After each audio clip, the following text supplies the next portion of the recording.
what happened yesterday was a terrible incident.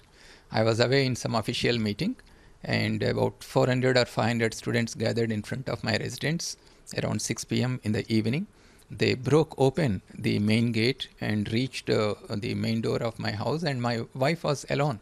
And you can imagine her situation with 400, 500 people sloganeering and shouting. She was under great mental trauma during that period. She was almost confined in the house for 3 hours. It's only later that the wives of several faculty members in JNU, they brought an ambulance and they took her to the hospital. In fact, I am really grateful to the faculty members and their wives for providing timely help to my wife. Sir, also, what do you have to say on this? Because they have now resorted to violence. Before, we have seen, I have been covering the affairs of JNU, where I have seen in this office itself, you were confined, you were gerowed, and you were not allowed to leave from this premises. I remember. So, what do you think? Who is motivating them to do this? Every time this happens, every time you go and warn them, but nothing is happening. See, this university requires several reforms in order to improve the academic standards. After all of us, we are aiming to become some of the best universities in the world. So therefore, it is important that all of us focus on academic excellence. And that is possible only if we work together, do hard work and follow the rules and regulations. So from time to time, whatever the gazette notifications that come from UGC, we adopt in our statutory bodies and we try to implement them. So some of these students, they want to oppose, which is not possible. We, as a university, we need to follow the UGC rules. So from time to time, we sit with them, we discuss with them, we try to make them understand. But they seem to be showing a blind eye to all these, and maybe with a motive to discredit the image of the university, they are indulging in all these things. So violent behavior is uncalled for. Yesterday, what happened, either my wife or myself, we could have gone and filed a police case against them, but we have decided to forgive them. We hope that they will reflect themselves and then they will reform and not indulge in such acts in future. Every time this happens, sir, once again I'm asking, sir, what do you think, who is motivating them? Do you think there is a lobby here in JNU which motivates them every time they indulge in such kind of acts?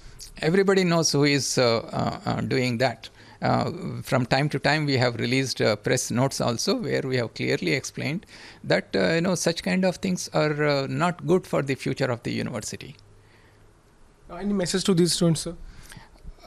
Our message on behalf of the JNU administration is that we should continue to focus on academic excellence. We should desist from displaying the kind of behavior they displayed yesterday.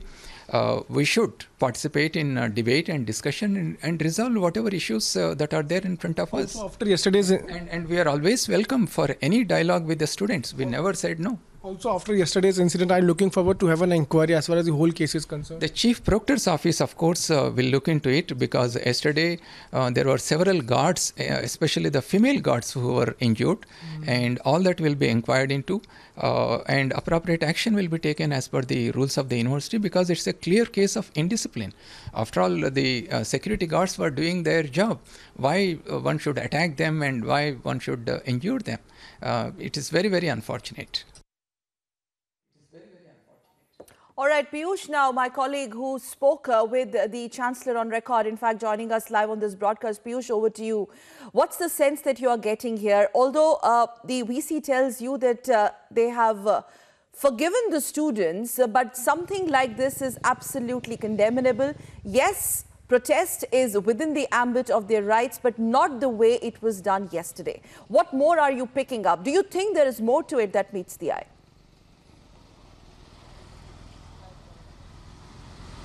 Sakal, the latest which we are picking is that now VC has spoken exclusive to Republic TV, in which he has mentioned that Proctor of JNU will be doing an inquiry in this very case, because not only wife of VC was terrified, not only she was locked inside the residence, but also some female guards were attacked. So this is a big statement coming in from VC, where he's saying that some female guards were also attacked, they were also injured, they also sustained some injuries, they were also hospitalized. And looking at that, Proctor has now is going to order an inquiry in the whole case. Moreover, he's saying that yesterday's incident was a sheer indisciplinary act and proper actions will be taken against these students. But yes, the kind of act which yesterday took place in JNU is really unfortunate.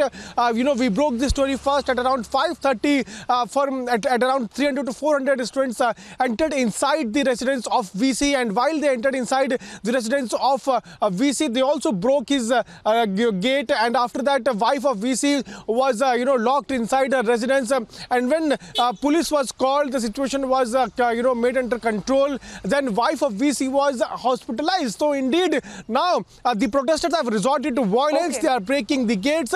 They are trespassing house of VC. Now we are learning that proper actions will be taken in this very case. The latest which we are picking is that though VC has forgiven these students, but the JNU speaks about itself, the way the kind of high drama unfolded in the ruckus that these students created and confined Vice Chancellor's wife as well, reportedly. Many thanks, Piyush, for joining us on this broadcast.